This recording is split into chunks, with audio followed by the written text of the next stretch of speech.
Como é que você administra o tempo para desenhar a capa e a edição inteira? Eu estou tentando fazer isso até hoje, gente.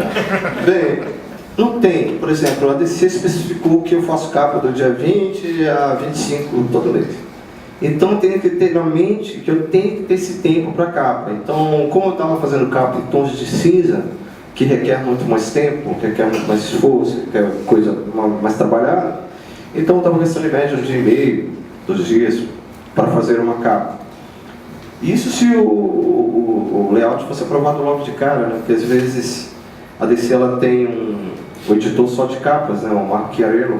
Então ele precisa da aprovação da capa, né? E o Mark desenha pra caramba, né? Quem não conhece o trabalho do Mark Chiarello. Então vai para ele, vai para a editora, então os 3 ali tem que entrar em acordo, né? Ainda tem o Mike Martin ainda, que é o editor sênior, que é o cara que controla, né? É o editor, o cabeça do Batman e todo aquele segmento, então tem aprovações de várias cabeças ali. Então você tem que chegar a um denominador comum, e eu trabalho esse layout antecipado, por exemplo, dia 20 deve cair numas quinta, entre uma quarta e uma quinta, então eu tenho que fazer o layout quinta-feira para que eu possa fazer a capa durante o final de semana. Então eu fui tentando, sondando, assim, fui tentando montar o meu tempo mediante a isso. Mas assim, eu sempre fui muito, como é que chama, organizado com essas coisas, né? Como eu sempre trabalhei em empresas que tinham horários específicos para entrar, horário de almoço, horário para sair, então eu sempre criei meu padrão de trabalho nesses moldes, né?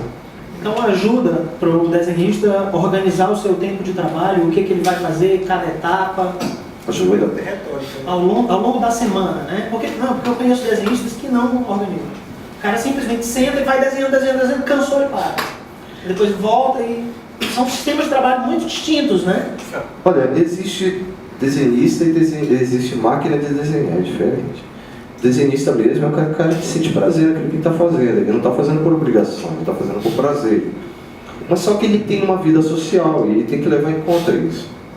Se você quer ganhar a graça da sua família, ou seja, você quer ganhar, sei lá, o aconchego da esposa, ter tempo para os seus filhos, para depois ele não ficar cobrando de você a falta de tempo que você nunca deu a ele, você tem que estipular isso. Entendeu? Há sempre esse conflito entre família e artista, porque justamente a culpa é do artista. Ele se apega tanto ao trabalho que ele acaba esquecendo a família. Ele esquece que a família é o suporte dele.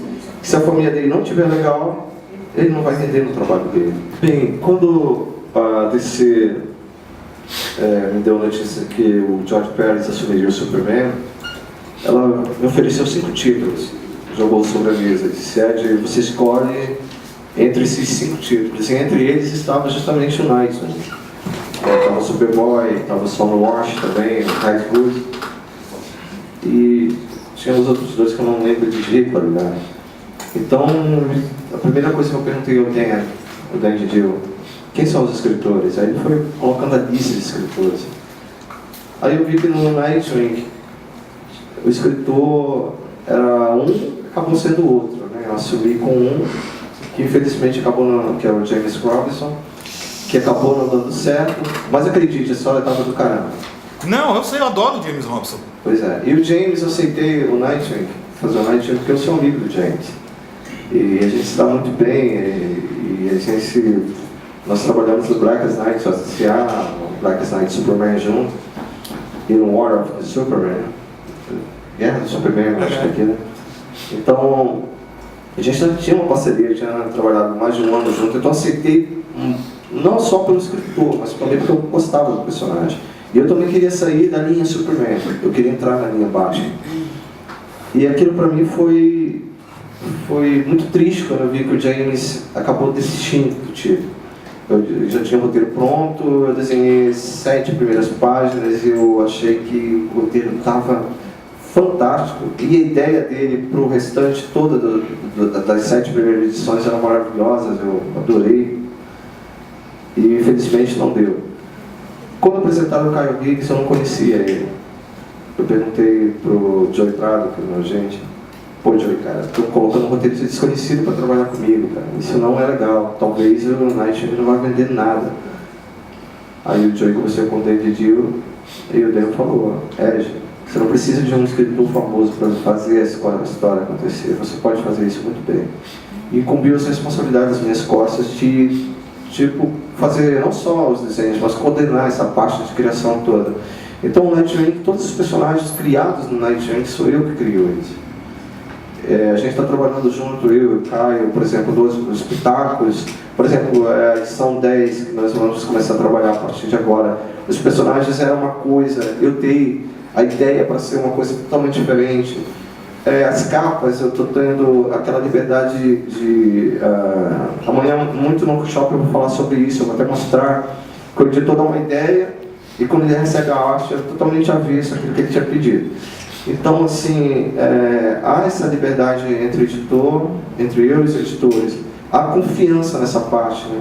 Então, o Nightwing está sendo criado entre o Caio, eu e a Bob, praticamente. Os três juntos, a gente está reformulando quase tudo isso. Né? E tem muita novidade a partir da edição 10. Já vou citar logo uma de cara aqui. Preste atenção no visual do Asa Noturna a partir da edição 10. Fora que a história do caramba, cara. A história dos corujas, então, que nós estamos trabalhando agora, está fantástica. Então, assim, a Asa Noturna praticamente é o melhor trabalho que eu estou fazendo na carreira. Eu estou com muitas ideias legais para ele, é um trabalho que eu sento e me empolgo pra caramba. Eu lembro quando eu estava desenhando Superman, eu me empolgava, mas os transistas davam um jeito de me entristecer no final do dia. Mas, Superman, eu fiquei feliz do mesmo jeito, eu tentei fazer o que eu pude ali, mas nem sempre você consegue salvar o que é para ser bom, cara. Meu nome é Giovanni, prazer com você. Tudo bom? Joia. Deixa eu fazer uma pergunta. Você já trabalhou com vários, desenhando vários heróis, etc. Mas teve algum que você pegou assim, poxa, esse vai ser legal, mas depois você viu que não foi tão legal? Superman. Superman não tem jeito, cara. Porque é o seguinte... Não, é o seguinte. Todo mundo acha que os Straczynski foi escolhido primeiro e eu por último. Eu fui escolhido em dezembro, os Straczynski em fevereiro. Tanto que eu e o Joey Prado achávamos que era o Jeff Jones que ia assumir. E tem muitas coisas dos bastidores que não chega ao público. Mas eu já havia sido escolhido desde o Black Knight Superman. Eu já estava quase tudo acertado, não, você vai assumir o Super e tal. Só que eu não sabia se eu ia assumir o Super ou se eu ia voltar para o Action Comics. Eu já tinha trabalhado antes, só que eu havia brigado com o Greg Hooker. Eu já falei que eu, quando eu não gosto do roteiro, eu bato de frente com o roteirista. Eu falo, isso aqui não está legal. Então eu dou umas sugestões, o que você acha, né? Se nós mudarmos esse final e tal. Porque não dá, visualmente, se aquilo não agrada o cara que está desenhando, não vai agradar o público. É muito raro, às vezes se você vê, você está desenhando uma edição em 7 partes, você chega na final, você olha e diz assim, caramba, o final parece a novela da Globo, né, cara? Você acompanhou o ano inteiro, chega lá, o vilão não morre, desgraçado, né? Não acontece nada daquilo que você imaginou. Tá certo que você não tem que jogar na cara do leitor as coisas, assim, escarrado, assim, deixar tudo visível. Mas eu acho que você tem que ter, sei lá, a fórmula de trabalhar aquilo. E às vezes o roteiro ruim, ele não te permite chegar onde você quer, visualmente. E como para falar a verdade, o que primeiro atrai o público é o desenho para depois o roteiro, principalmente quando o roteirista não é conhecido. Então, às vezes você fica se iludido com a coisa. No Superman foi esse caso. O Straczynski mandou para mim, por dentro de eu, todo a sinopse que ele pretendia fazer. E na sinopse estava do caramba, eu só botei soltar foguete, cara. A ideia sério, eu achei legal. A ideia era do caramba.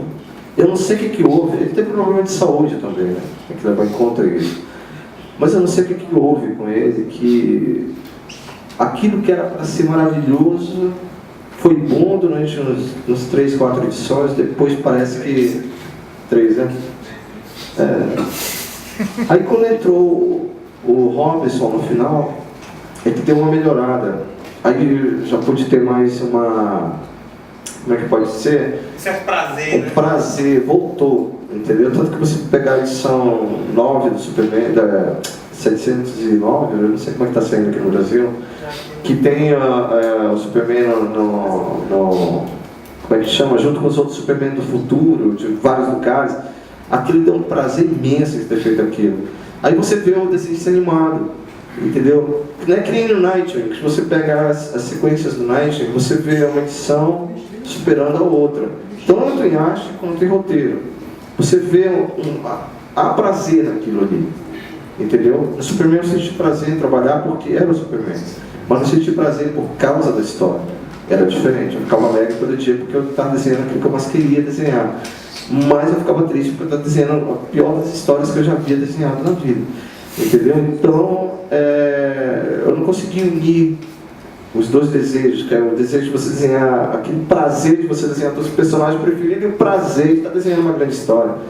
Hoje eu estou tendo esse prazer, entendeu? Hoje a gente chega, eu, Caio e eu, a gente conversa quase todo dia, e nós criamos os personagens quase juntos, ele passa a ideia dele, eu passo a minha, e a gente chega a um denominador comum.